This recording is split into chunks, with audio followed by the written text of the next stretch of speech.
for OVP are, first of all, treating the whole patient. And second, recognizing that as healthcare providers, we are an integral part of the infrastructure of the communities that we serve.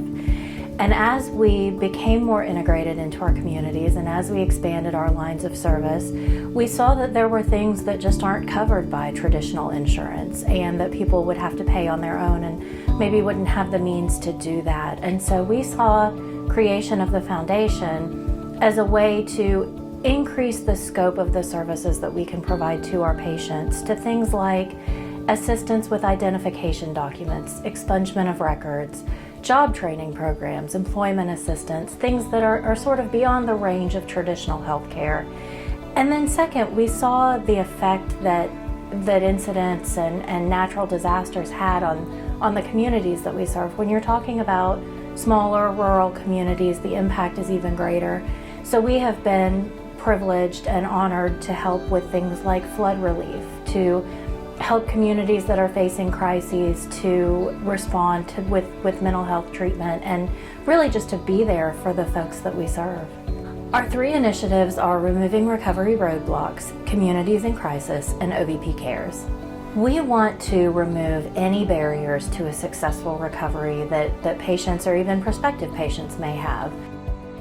Unless you've been in recovery yourself, those barriers are not always what you think about. It may be a pet.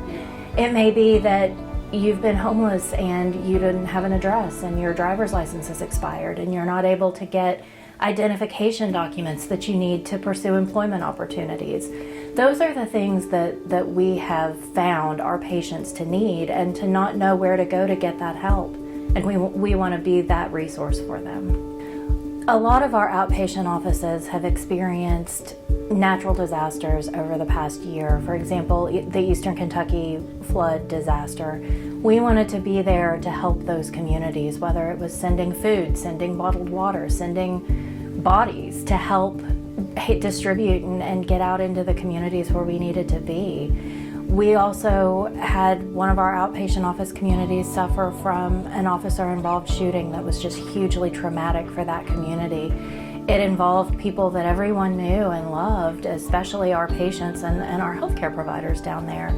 So we wanted to be able to better respond to those incidents when they do happen, and to make sure, again, that we are part of the fabric of our communities and that we know what people's needs are. And we do that by interacting with them on a daily basis to make sure that we know what their needs are.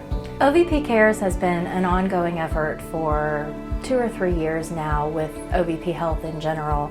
We want to keep that going with the foundation, but we'd also like to expand it.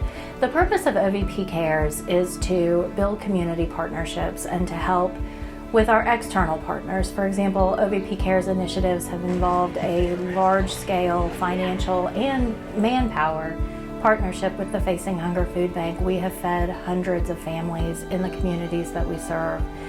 We also are working with Harmony House to provide meals for the unsheltered individuals that are using that day shelter.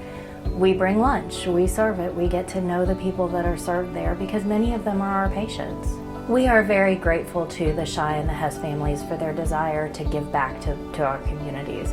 And the foundation was really born from that desire, and they have been hugely supportive, and we're so very grateful. In addition to that, we are looking at having some public events, and we'll be kicking those off over the next year.